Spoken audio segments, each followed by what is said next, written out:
How's it going, guys? Welcome back to my channel. Thanks for tuning in today. For today I have this Genesis G90 that is here for full detail, including ceramic coating and paint correction. So guys, sit back, relax, enjoy the show, and if you like detailing content, make sure to subscribe to the channel. All the tools and products that I'm using are listed in the description and they're listed on the screen as well. So if you want to check these products out, you can always click on the link and get these products for yourself. So guys, sit back, relax, enjoy the show, and let's start detailing.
Here I'm using Kokemi Green Star as a pre-wash rinse. I dilute this product 4:1 in a foam cannon. This is MJJC foam cannon. Usually I dilute it 10:1, but here this car is in for a full ceramic coating. I want the paint as clean as possible before I do any of my contact washes.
After the wash process, now is the decon stage where I'm doing a full decontamination. Here I'm using Adam's iron remover. Now iron remover is one of the most expensive product that you can buy. So my method is I spray it onto the vehicle and I put a layer of light foam, and then I take my clay mitt and I use it as a lubricant to do both the mechanical decontamination and the chemical decontamination all in one stage, so that I don't waste any product and I get the decontamination stage complete in one step.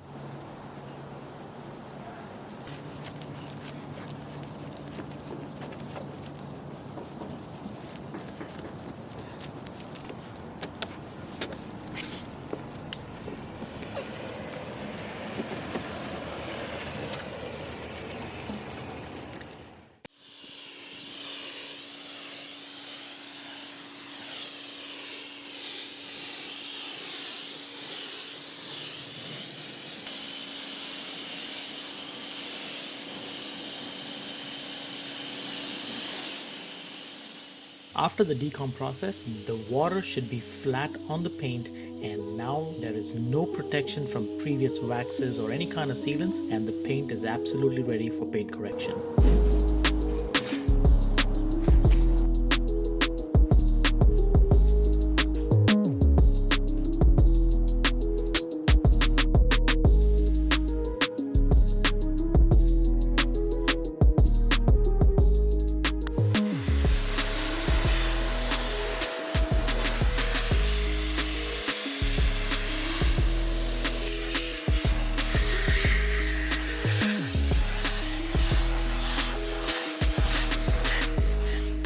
For the paint correction, I'm using 3D one step with orange pad, and this combo yields phenomenal results for one step paint correction, where I can eliminate about 50 to 60% of swirl marks or scratches, but in reality it produces about 80% improvement. If you are looking for any one step compound, 3D is the one to go, and usually this is my go-to product, and I really enjoy using this with the orange pad. It does the trick most of the time, even on black paint as well, and this product is listed in the description. You can check it out for yourself, and you can actually use it on any color, and this product yields great results.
After paint correction and panel prepping, now is the time that I lay down the ceramic coating, and I always use my go-to ceramic coating, that is Adam's graphene coating. And this process is very simple. All you have to do is lay down the coating in a crosshatch process, let it flash, it changes colors, it gives you those rainbow looking like colors, and all you have to do is make sure to buff off product really well. My process is I use 2 towel method. First towel is to even out the coating, and the second towel is to buff off. Especially when 2 panels come together, that is the place where most of the high spots occur, so always make sure to use 2 towel methods. This way you eliminate any chances of having high spots, and your coating goes on evenly, and when you pull the car out in the sun, the coating looks amazing.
This car was in for full interior detail as well. I did not record that process, and the last step before delivering the vehicle is to make sure that I clean all the door jambs, apply tire shine, and clean the wheels, and this car was ready for delivery. So guys, if you enjoyed the video, make sure to like, comment, and subscribe. Just like always, I will definitely see you on the next one.